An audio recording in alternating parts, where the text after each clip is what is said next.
Welcome in to News and Views with Tom Lamprecht. The stories you've heard and the ones you need to hear. There are still Americans left behind in Afghanistan. They are hostages right now. We are continuing to press the Taliban to do more. The Taliban is making decisions. As of now, the Taliban are not permitting the charter flights to depart. We have a pandemic of the unvaccinated. Requiring the vaccinations, I think, is very important. Your life, your values, your voice. This is News and Views with Tom Lamprecht on Talk 96.3 and 103.7. All right, welcome in. So President Joe Biden has said two things that he is today blatantly gone back on. One, he said when he was campaigning that he would never weaponize the DOJ. We'll get to that in just a little bit.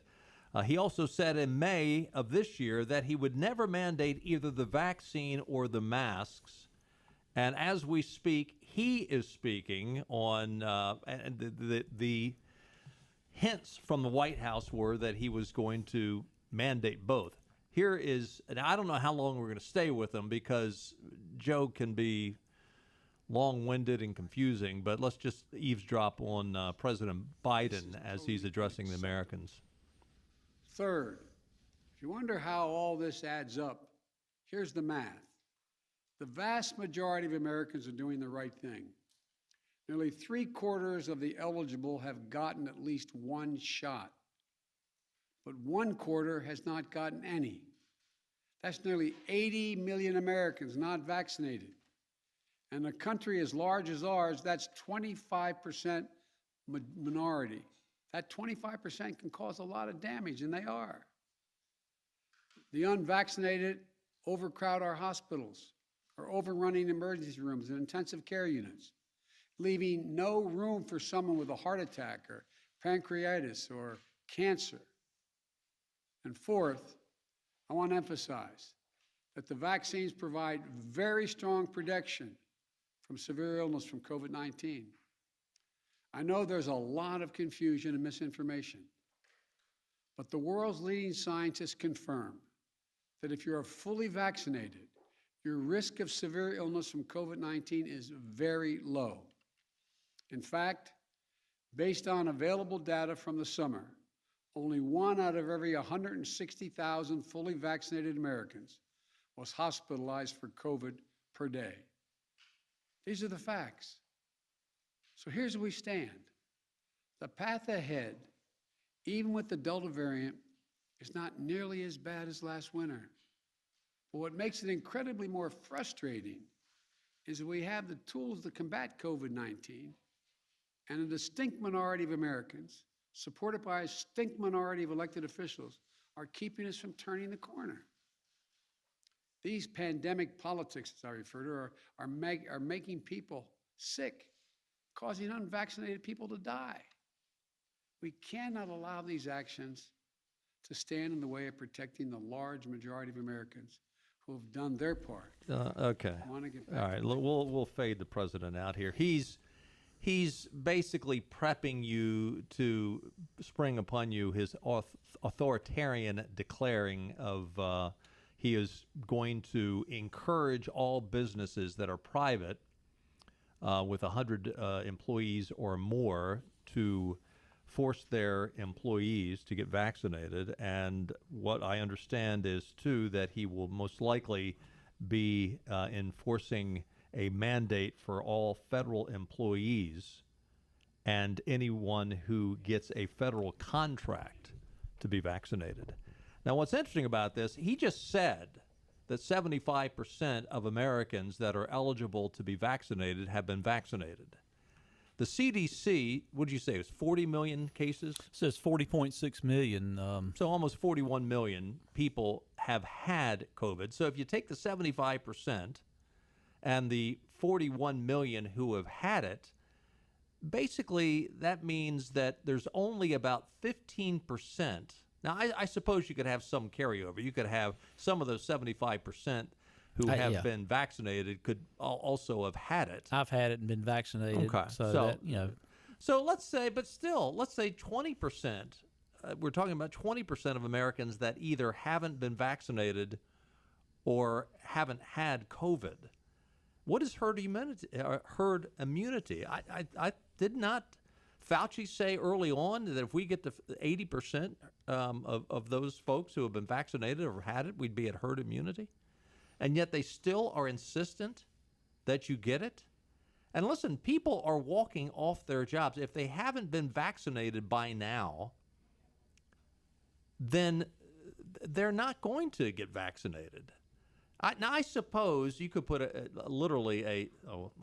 figuratively, a gun to their head and say you're going to lose your job if you don't get vaccinated, and some people will go against their convictions and get vaccinated.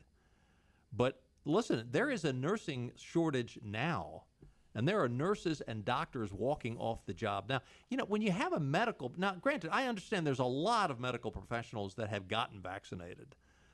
But if you're a medical professional, if you're a doctor, and you're saying you're saying I'm not going to get vaccinated, you've got to have some pretty strong convictions. I'm not saying they're right. I'm not saying they're wrong. I'm just saying those convictions have to be pretty strong.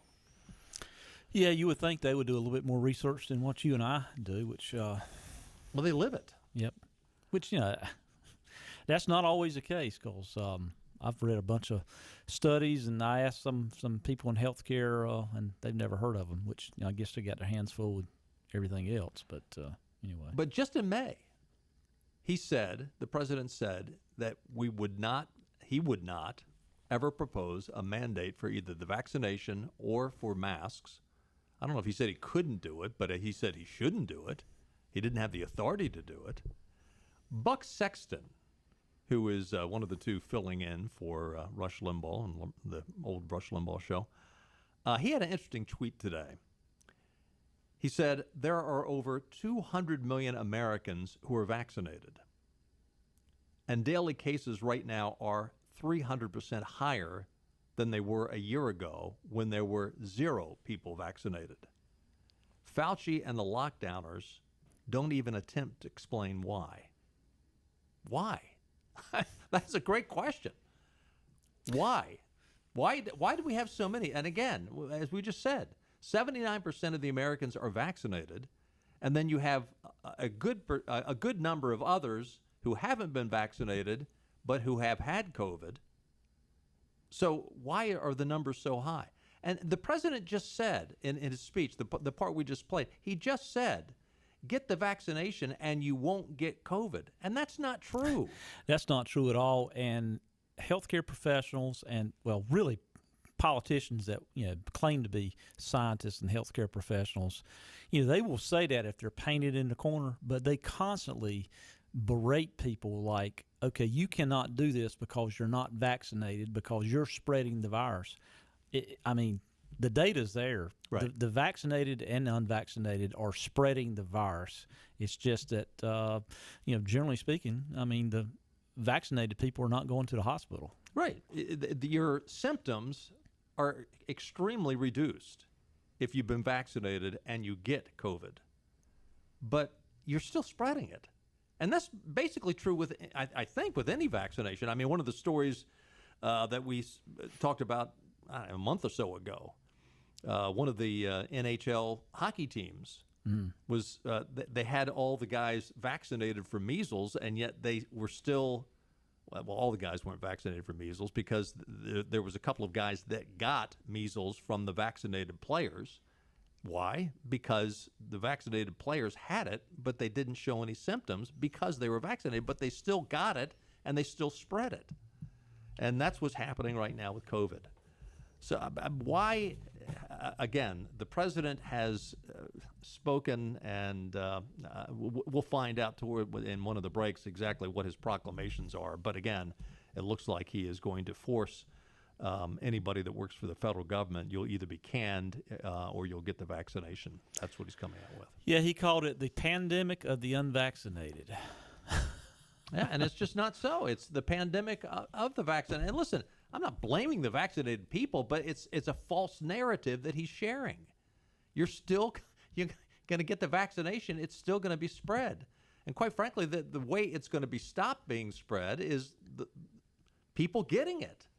Once you have it, you're not going to get it again, hopefully. According to Fox News, Biden to announce vaccine mandate for companies with more than 100 employees. Now, how are you going to mandate that to private companies? Now, I don't know that will he mandate it, or will he greatly suggest it? Is that me or you? That's me. Sorry.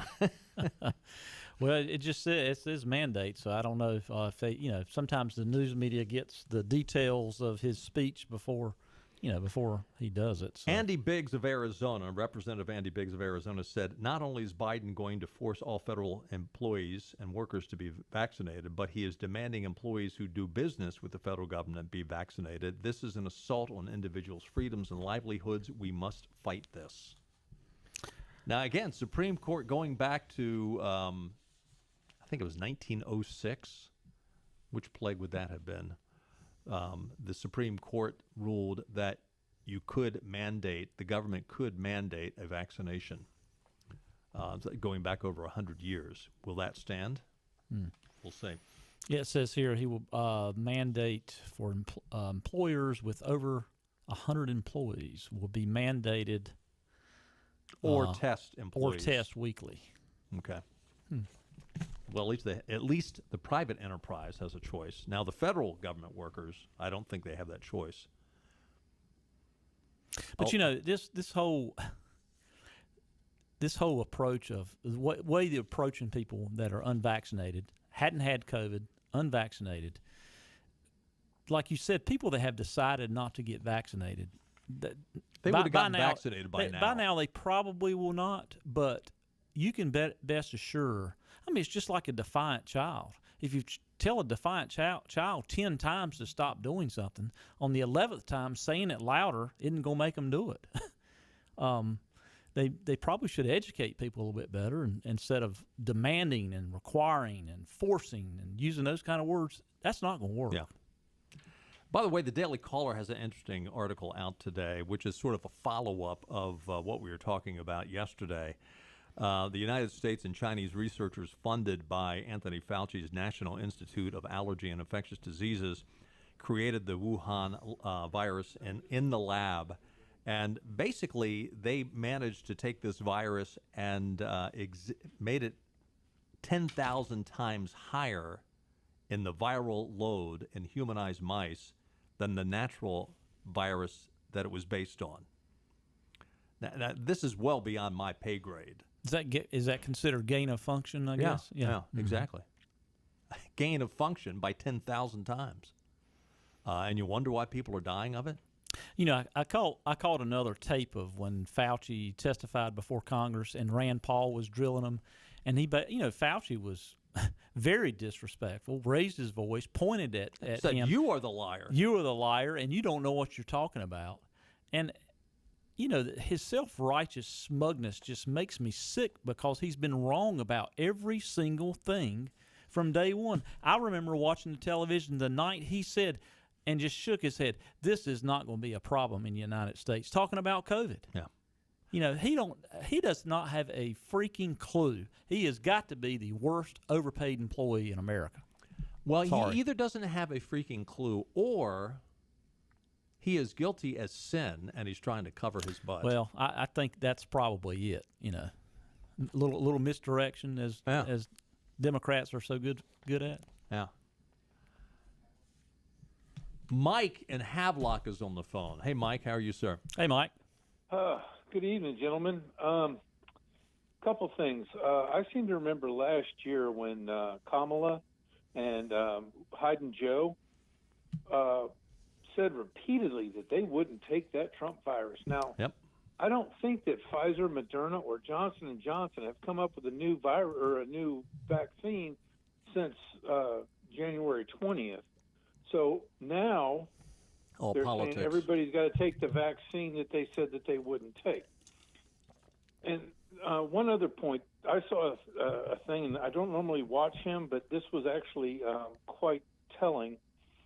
Bill Maher this week talked about the hospitalization rate of COVID.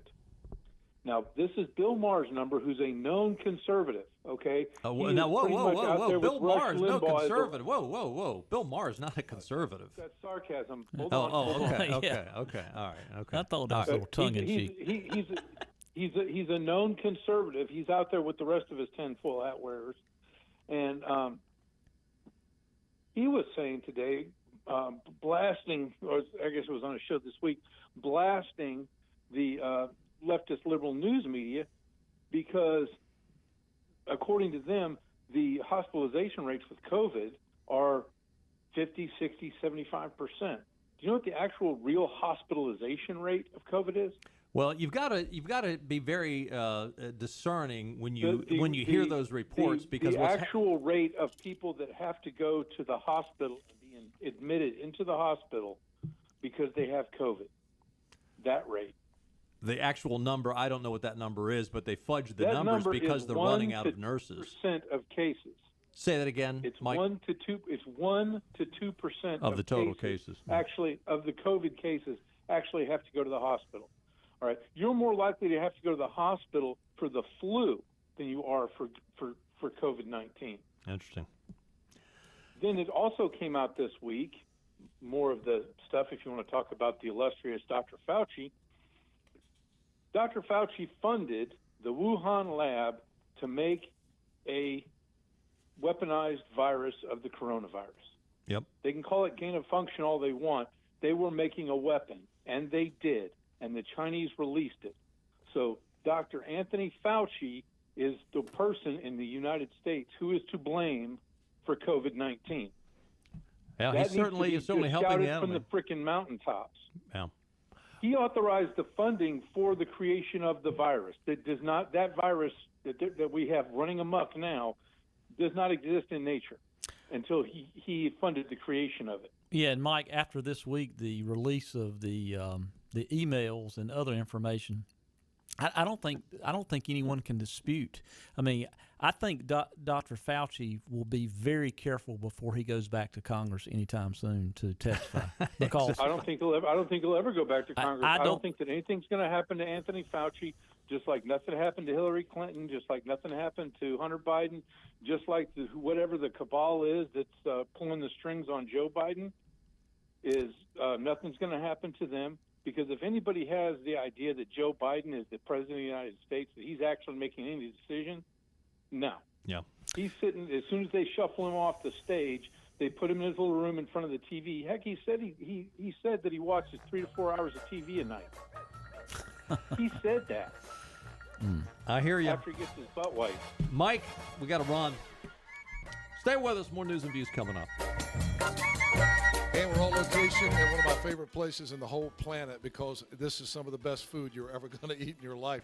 We are at Nino's on Red Banks Road in Greenville. It's one of my hangouts. It's one of the places that I love. I got my friend Pietro Pasalacqua. How'd I do? You did great. Let's talk about the food. What makes this place? I know it's special Italian from authentic Italians, but tell us why it's so special. Because everything we do, it's really what we came up on the menu from what we did at home, from my grandparents, my parents. So it's exactly what we eat at home, and that's the way we cook. That's why it's special. And the atmosphere in this place is special also. From the bar to the 2 dining areas. You got 2 different dining areas, and now the weather's nice, so there's going to be a lot of folks that want to eat outside. Yeah, we have 2 rooms. One room is designed a little different.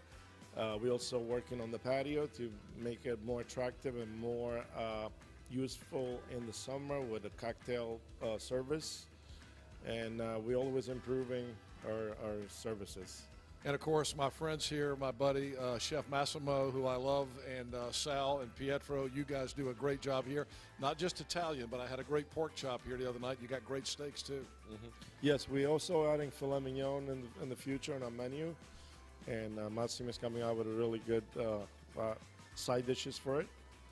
And so we're really excited to come out with new meats and fish dishes. All right, Nino's on Red Banks Road in Greenville. Same people that give you Marabella's and the great pizza that you get at Marabella's, but this is fine dining at Nino's. If you haven't been here, you don't know what you're missing. Come see them at Nino's on Red Banks Road. And Pietro, what is that famous saying about Nino's?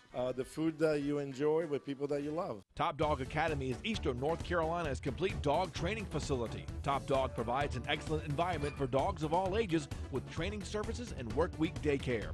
Top Dog is located on Highway 43 South, just 4 miles from Bells Fork, and features a comfortable, healthy environment and a spacious facility for daycare and a brand new, beautiful facility for training. Call 752-8215 or visit TopDogOnline.com. Come on out Highway 43 South to Top Dog Academy, where we know dogs. Living easy is the sound of children laughing as you make memories with neighbors and friends. It's the sound of nothing at all. It's the smell of the salt air. Hear the waters against the marsh grass. See the beauty of our coast. Bow Coast, located in Beaufort, North Carolina. Southern Living's best small town. 20 years later. 20 years ago. 20 years ago. An anniversary. I was planning my wedding and really busy with that. 20 years later. I just graduated high school. I was about to graduate college. A reunion. 2001, I was born then. I was about to have my son. A birthday. Seeing the nation come together. And in another 20 years. It's still like it happened yesterday. We'll still remember September. It's a day I'll always remember. I will never forget 9/11. Now back to news and views on Talk 96.3 and 103.7. Hard to believe it's been 20 years. Wow. Boy, just pray for this weekend with all the activities, with the NFL starting back up, with college football starting back up, and continuing. Just pray that nothing happens on September 11th. And you got to look at who you got at the wheel yeah. of this country. Well, and again, he wanted a victory lap on September 11th. That's why, 20 years and we're out of Afghanistan. And I just pray that there's no victory lap taken by the bad guys. Pray to that end. Take a look at your weather forecast. Tonight, showers and thunderstorms likely mainly before 8 o'clock, then cloudy. A low tonight around 61. Tomorrow is gorgeous. Sunny with a high near 80. Tomorrow night, mostly clear, low around 59. Perfect weather for Bernie to have a little fire in the fire pit. The weekend looks great. Sunny with a high in the mid-80s. So, did you just call me Bernie? Did I say Bernie? Did you say Bernie? Did I say Bernie? I thought I said Benny. Oh. Maybe right. I said Bernie. I got so much. Bernie Sanders on the mind. Weather brought to you by our friends at the Ironwood Golf and Country Club. Did I say Bernie? He did. Okay. I did. So Clark, that means when I talk, I have to say, Tom. Now, you know how Bernie points the finger when he talks. Weather and Bernie brought to you by Ironwood Golf and Country Club, voted best golf course in Greenville 2 years in a row. I'm really getting to be like Joe, aren't I? That's scary. Ironwood Golf and Country Club boasts an 18-hole Lee Trevino designed course, full-service dining and outdoor pool, tennis, and more.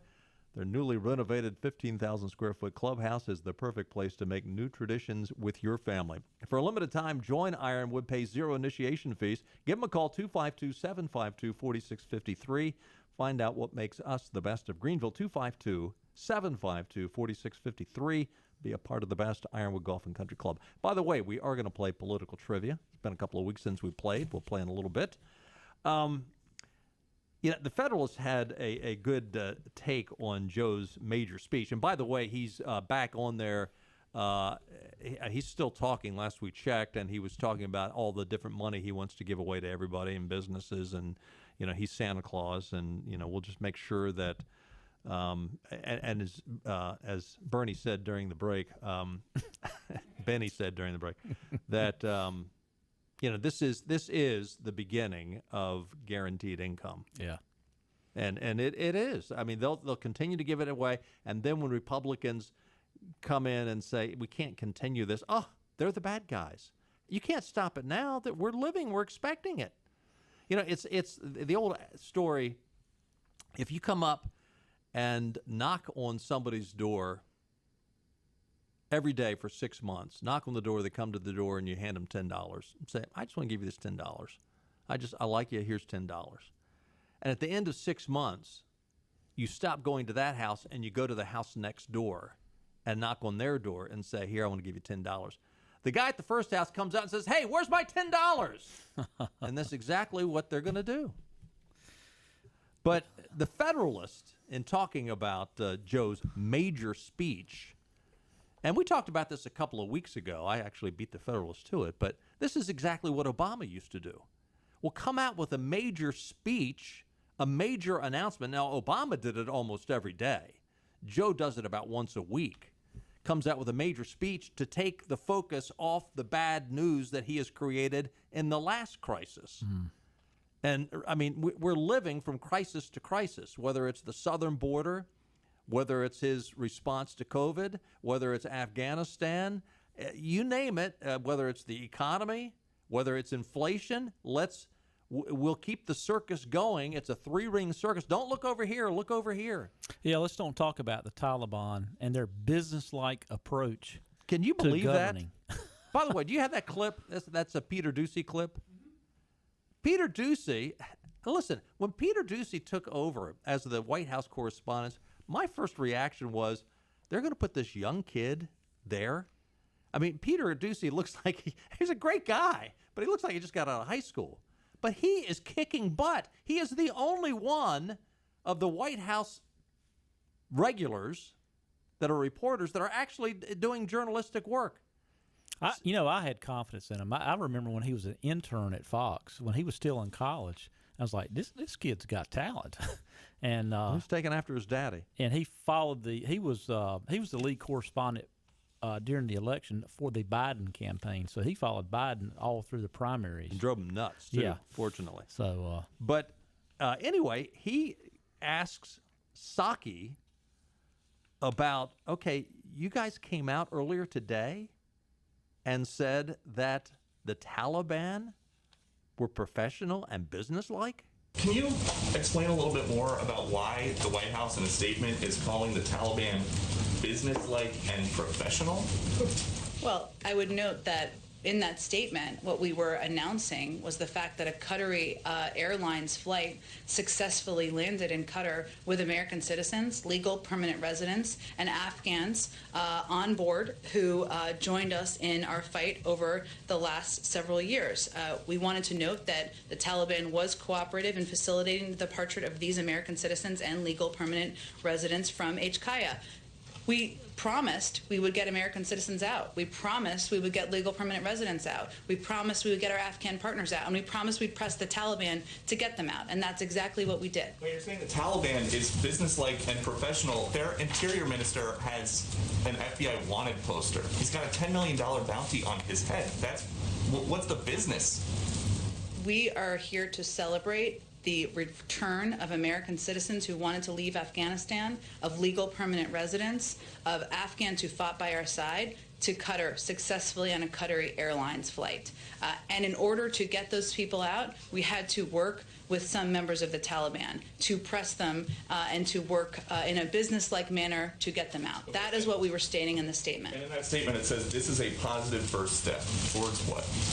Towards getting additional people out who want to leave Afghanistan. Way to go, Peter Doocy. Kicking butt.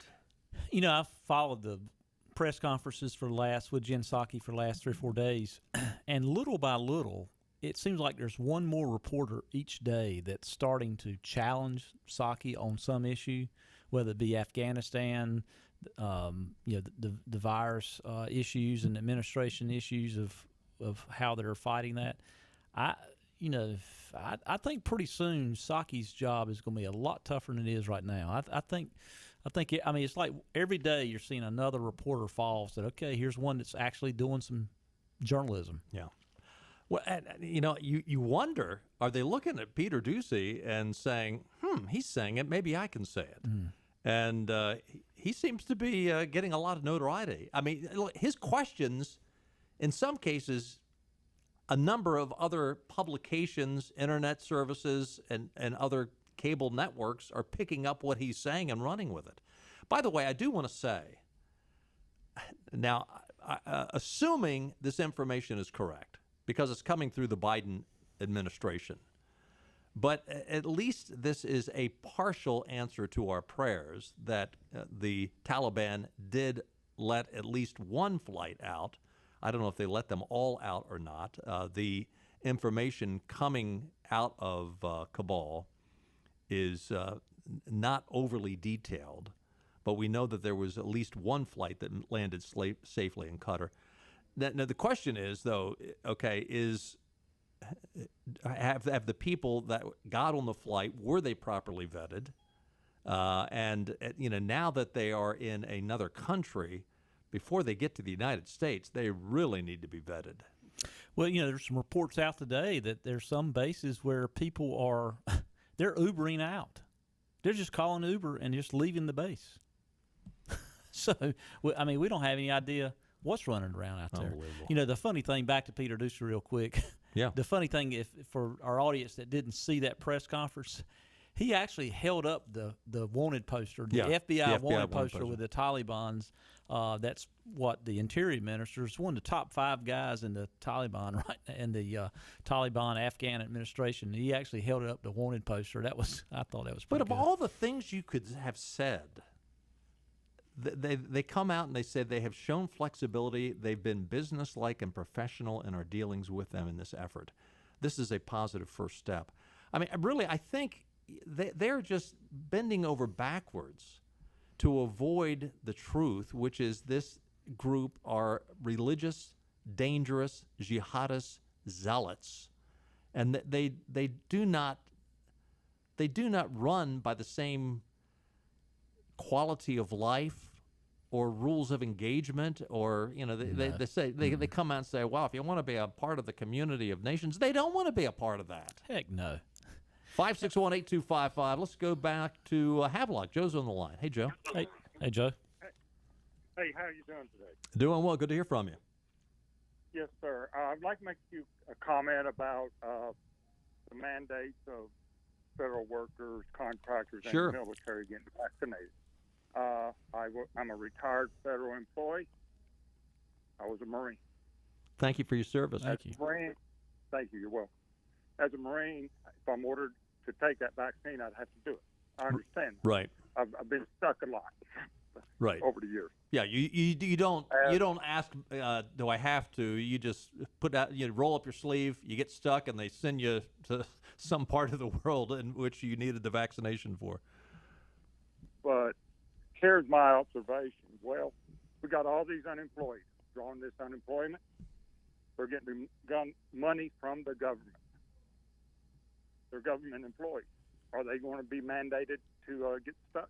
Very good point. And I'll leave you with that. Good point. Thank you, Joe. Appreciate the input.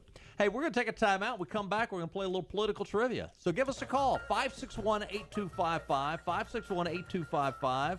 Your category, presidential first. It involves Dwight D. Eisenhower. 561-8255, political trivia when we get back.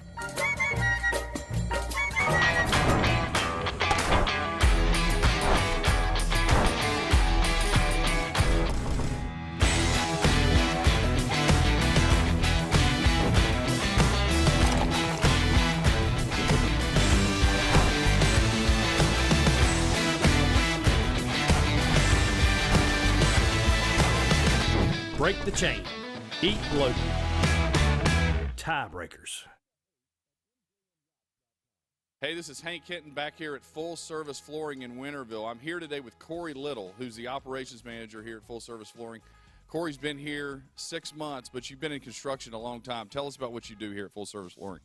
Yeah, I got over here about 6 months ago. I've been in construction for, like I said, a little over 20 years, and I've known Tim for a long time now, and he's brought me over here to see what new kind of things I can bring to the store and to our customers. And I'm in charge of scheduling, and I don't know what else. I'm in charge of everything. It seems like we work together as a team and try to pull it all together. I might do a measure one day and do a commercial floor the next day, but we just kind of all work together and pull it all together at one time. So what's new in flooring? What is the hot new thing? The hot new thing is LVP or LVT, depending on what you're looking for, which look you're looking for. It's a waterproof product. It's absolutely fantastic. You can't really beat it. A lot cheaper than hardwoods? It is definitely a cost-effective alternative to hardwoods, yes, sir. So, Corey, how is business right now? And business is good. Despite the pandemic, we're still seeing a lot of new customers in the store, and we get an opportunity to introduce our products in a lot of different situations right now. Corey, you've got a lot of experience in the construction industry. How is that helping you here with people, helping people with flooring here at Full Service Flooring? Sure. I try to take the experiences that I've gained over my time in construction to help apply that to the flooring, whether it be with what the structure is made out of, the subfloor that we're going over top of, or maybe even just how it coordinates with your kitchen cabinets in construction or in your bathroom and how the tub and everything all ties together. And a customer can just come here and see you anytime? Absolutely. We're here 6 days a week, and we just love to see a new customer in here anytime. They can always call us and schedule something with us so we can make sure we have our time allotted for them. Corey, thank you so much. That's Corey Little here at Full Service Flooring. Come see these guys. They're on Tilco Drive in Winterville, 756-9308 and fullserviceflooring.com.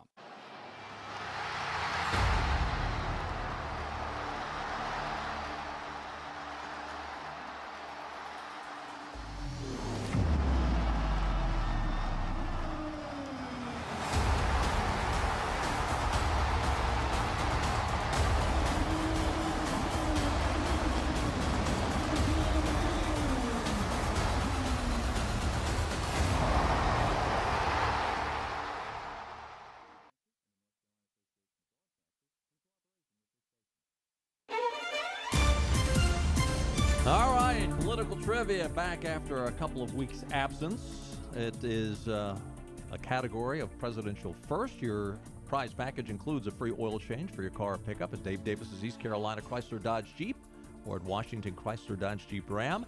A gift card to University PC Care, a gift card to Gwendy's Goodies Bakery in Aden, delicious baked fresh made from scratch goodies. A gift card to Mucho Bueno for lunch or dinner. Mucho Bueno, real Mexican street food located in front of the Westbrook Shopping Center, US 70 West in Havelock. A gift card for a free round of golf with Cart at Ironwood. A $20 gift card to the Pirates Cove Car Wash, proud partner of the ECU Curtis Car Program. And a gift certificate from Fit for Life 24, including 2 free training sessions with a fitness coach. And remember, if you or anyone in your immediate family has won in the last 60 days, well, wait until you play again. First up, from Emerald Isle, it's Bruce. Hey, Bruce, welcome in. Hey, Bruce.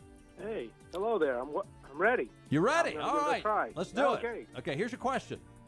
On January 19th, 1955, President Dwight D. Eisenhower was the first president to do this. What? January 19th. Let's see. It sounds like, Take a guess. Something to do with, let's see, 55. And he was the first one to do the inauguration inside. Good guess, not it. That is good. That's real good guess. Good guess, not it. 561-8255. That opens up the line. Let's go to Ron in New Bern. Hey, Ron. Hey, Ron. Hey, I'm going to say first one to walk down Pennsylvania Avenue. Another great guess. Not it. That is not it. Good guess there, Ron. 561-8255. Let's go back to New Bern. We've got Mike on the line. Hey, Mike. Hey, guys. How you doing? Doing well. On January 19th, 1955, President Dwight D. Eisenhower was the first president to do this. What? Institute of National Highway Transportation System. That was not it. That's a good one. But when you think about, that's a good guess. When you think about the interstate system, it was Dwight Eisenhower that introduced it. He's to blame. He's the guy, but that's not the answer to the question. 561-8255. Thanks, Mike. Give us a call back. Who we got there, Clark? Let's go to Ray in Winterville. Hey, Ray. Hey, how you doing? Doing well. What do you think? I'd give it a try. The first one on television. What did he do on television? He wasn't the first one on television, but television is a part of the answer. Let's think about that a minute. Swore in. That's not it. Not it. But, boy, you gave a big hint there, Ray. 561-8255. Who do we got? Let's go to Jim in Edenton. Hey, Jim. Hey, Jim. Hey. How you guys doing? Doing well. Now, you just got a big hint from Ray there. I don't know if you heard that or not, but I didn't hear exactly what he said. But, well, I'll just say it has to do with TV. You repeated what he said. It has to do with TV. On January 19th, 1955, President Dwight Eisenhower was the first president to do this. What? And it has to do with TV. I'm going to say the State of the Union. It's not the State of the Union, believe it or not. I know everybody would think that because that's the time of the year that you would give it. But remember, that would have been the first time he would have just been inaugurated then. But that wasn't it. Good guess, though. 5618255. Who we got, Clark? That was Jim. That was Jim. Let's go to Sean. Hey, Sean. Sean, how you doing? Good, Hey, Sean. How you doing in Oak City? Oak City, right. How about a press conference? That's it! There you go. Congratulations. Dwight Eisenhower, the first president to hold a televised press conference, January 19th, 1955.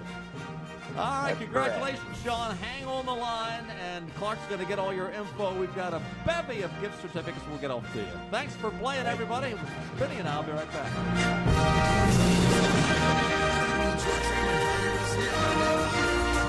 Toyota now. We'll pay more for your trade than ever before. Get cash on the spot, even if you don't buy from us. At Greenville Toyota, where our volume saves you money.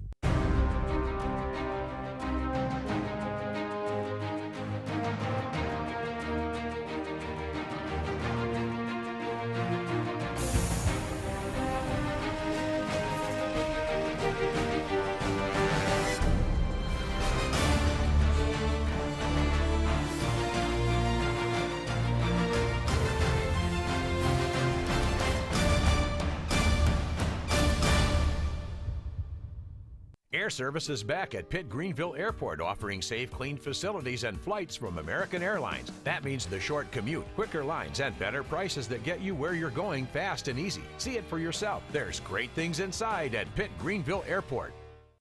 Sawyer's Fun Park in Winterville is now open. With over 40,000 square feet of family fun, daily money-saving deals, and a full-service restaurant, Sawyer's Fun Park is guaranteed to have something the whole family will love. Test your ninja skills on our 2-story obstacle course or head over to one of our 5 rock walls and race your friends to the top. And when you've worked up an appetite in our laser tag arena or our one-of-a-kind ropes course, grab a table over at the restaurant and try our world-famous Southern Monster Fries. Reserve your spot today at SawyersFunPark.com and come join in on the fun. My name is Dr. Neeti Armistead, Chief Medical Officer for Vidant Health. The following simple steps will help keep you and your community safe. Stay home as much as possible, wear a mask when out in public, avoid large gatherings, practice social distancing, and wash hands often. It's also important not to delay needed care. Vidant has taken important steps to provide you and your family with a safe environment. Learn more about COVID-19 and Vidant's response. Call 252-847-8000 or visit vidanthealth.com/COVID-19. Acre Station Meat Farm, along with Lane Angus Beef, bring you Farm to Fork Beef. Stock your freezers now with affordable beef boxes, just in time for the grilling season. Farm to Fork Beef brings quality local beef to your family. From your traditional butcher shop, Acre Station Meat Farm. Come on down to Acre Station Meat Farm and find out why we're #1 in fresh cuts and friendly service. Acre Station Meat Farm, Highway 32 North, Pinetown. Air Service is back at Pitt Greenville Airport, offering safe, clean facilities and flights from American Airlines. That means the short commute, quicker lines, and better prices that get you where you're going fast and easy. See it for yourself. There's great things inside at Pitt Greenville Airport. Greenville Toyota's got fresh, hot shipments arriving daily, and they all come with our Greenville Advantage. No charge lifetime maintenance, no cost oil changes, and more. But you better hurry, because even though our inventory comes in hot, it sells even hotter. Rush to Greenville Toyota. It's game time. We're ready. A political football gets exposed. It's a bunch of politicians trying to score points. Just one more political football. This has been a very tough scrimmage between the two sides. And when you compete, you have no guarantee you'll win. And as a citizen referee, they're ready to go. This is the playbook. More battles to be won. You can make the right call. On News and Views with Tom and Benny on Talk 96.3 and 103.7. By the way, we do want to mention that the Boys and Girls Club, they have their annual auction. This year they're going to an online auction. There's all kinds of great things that you can bid on. It all goes to a great cause. It will get underway tomorrow, September 10th at 9 a.m. Now, if you want to find out what they've got for their auction, you can go to www.bgccp.com or on Facebook at facebook.com/BGCCP. So the bidding ends on Sunday, September 19th at 5 p.m. So all kinds of goodies on there. You've got a week to bid on. Actually, you got 9 days to bid on. Not many organizations better that you can give to in Eastern North Carolina and the Boys and Girls Club of the Coastal Plains. What they do for young people and the results of getting involved in kids' lives early on is just amazing. I'm still okay. That makes sense. Yes, it starts tomorrow, September 10th, and goes through Sunday, September 19th. So get involved, and you know what? Sometimes you get some great deals on these things. I mean, sometimes you end up saying, I paid too much for it, but it goes to a good cause. Sometimes you go in and you find yourself with a vacation down at the beach for half price. So go and find out what's on there and start the bidding. Starts tomorrow at 9 o'clock. As I said at the top of the program, there are two things that Biden said he would not do, and now he has done. One was the vaccination mandate, and two was the mask mandate. He said he wouldn't do. Excuse me. The other thing, though, was he said when he was campaigning for the presidency, he would never use the Department of Justice as a weaponized political instrument. Biden is now facing harsh criticism from legal experts and elected officials for violating that campaign promise. In recent weeks, Biden has green-lighted the DOJ to file lawsuits against Georgia over its state election statute and Texas over its controversial anti-abortion law. And just today, Attorney General Merrick Garland announced that the Department of Justice has a duty to defend the Constitution of the United States and to uphold the rule of law. And he said, today we will fulfill that duty by filing a lawsuit against the state of Texas over their new heartbeat bill, which the Supreme Court just last week ruled 5-4 to deny abortion providers' requests to block Texas's Heartbeat Act. The president weighed in on the ruling on September 2nd, called it an unprecedented assault on women's constitutional right under Roe v. Wade. Now, I've always thought that the highest court in the land is the Supreme Court, right? I'm not an attorney, but I think I got that one right. Now, again, the Supreme Court has not ruled on Roe v. Wade, but they have denied the pro-abortionist crowd the right to block this law. Mm-hmm. But does it basically allow the Texas law allow you to have civil charges against someone performing these procedures? It does. Yeah. Any individual can bring civil charges against anyone involved in an abortion procedure. Right. Procedure. But again, now who knows what the Supreme Court will do? But I would say that eventually whatever Merrick Garland does is going to get back to the same Supreme Court that just ruled in favor of this Texas law. Now, again, it's not fait accompli on the Texas law. It still will make its way through the courts, but the Supreme Court refused to do an emergency block of this law. They're allowing it to stand, which I would say, again, I'm not an attorney, but I would say that probably is a likely signal that the Supreme Court is going to be sympathetic to those wanting to make sure our laws are protecting the child in the womb. Well, or you always, when you play in chess, you think about 2 moves from now. Yeah. Maybe the Democrats are calling their hand, hey, we're going to pack the Supreme Court. So if we go ahead and stop it right now, we're going to have a friendly Supreme Court pretty soon because we're going to add some more justices. We will see. Will they be able to get that done between now and 2022, November of 2022, or January of 2023, when the new Congress would take over? I can't see it happening, but they'll try. They'll try. The key is Manchin, and which I guess that would be. Is that a supermajority to do that? Does that take a supermajority? I would think it have to. Yeah, I would certainly hope so. Remember, though, the Biden administration, when it came to the eviction moratorium, remember back at the end of July, that was supposed to end And Joe Biden basically shot the bird at the Supreme Court and said, well, let's give it another go. Yeah, and ordered the CDC to CDC. What the heck does the CDC have to do with commerce? But to basically, executive order to block that. But I mean, this is the beginning. If this continues, this is the beginning of anarchy. Mm-hmm. Well, we've got it in North Carolina now. We've had a dictator in North Carolina, in the state of North Carolina now for 18 months. Yeah, and it's just waiting for the. I'm sure the governor to veto it, but I think it was yesterday. Didn't the Senate vote to limit the executive powers? So they did. It went party lines, but it was a majority that isn't the Senate veto proof. I don't think the House is, but I think the Senate is. Senate is, yeah. I think that is right. That's right. Fox News is reporting members of the National Archives Task Force on Racism have recommended removing the Charters of Freedom description for the American founding documents, such as the Constitution. Approximately 800 National Archives Records Administration employees from across the country attended a town meeting on May the 11th. And apparently at that meeting, now they had to go into the Freedom of Information to find this out, the Freedom of Information Act.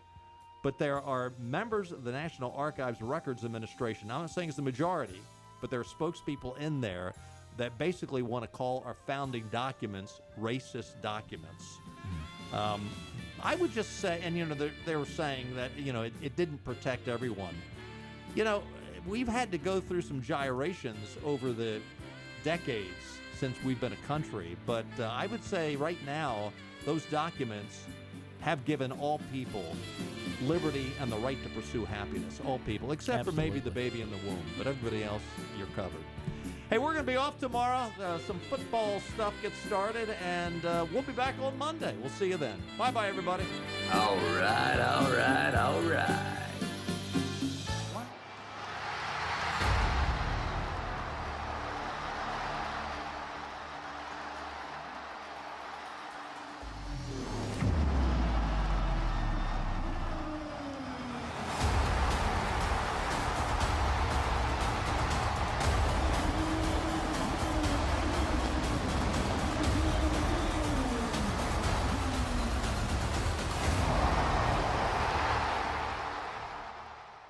We're on location at Fabric and Home Furnishings, and I'm back with my friend Lisa Pendry. And Lisa's been telling me about all the great renovations that have been going on here in the store, and I've been looking around, and it looks fantastic. Tell us what you've done here. Well, we've knocked some walls down, we've painted, we've added some new vendors, lots of new exciting things going on. So we're making room for everybody to get what they need to transform their homes. Looks fantastic in here. Last time we talked, you were saying that you were able to deliver a lot faster than most other furniture stores. Is that still the case? It is. It's changed a little bit, but we're still looking at around 8 to 10 week delivery, and we do sell our floor samples right off the floor. All right, we always say that Fabric and Home Furnishings is more than just a fabric store, so tell us what the more is all about. What when people come in, what should they expect? Well, we love to get to know our customers. I have the best crew I've ever had, and everybody on my team is an interior designer. So we offer in-home design service, which we always have, but now they can each come out to your home after they work with you in here, figure out what's going on in your residence or your commercial property to pull it together and help you make everything beautiful. You got great folks here. I do. I can tell you, I haven't gotten to know them. It's like a family when you come in here, and everybody gets along well, and you can tell that these guys and gals really know what they're talking about when it comes to interior design. They do, and that's really what makes us different. We offer complete in-home design service. We don't charge a by-the-hour fee. It's a flat one-time fee. We work with you in here, in your home, in your business, and help pull everything together. All right, it's more than just a fabric store. Fabric and Home Furnishings in Arlington Village. Come see this lady. She's fantastic. Fabric and Home Furnishings. Come see the renovations here in Arlington Village. And thank you for the visit today. Thank you, Henry. All right, you got to come see what they've done in the store here on Arlington Boulevard in Arlington Village.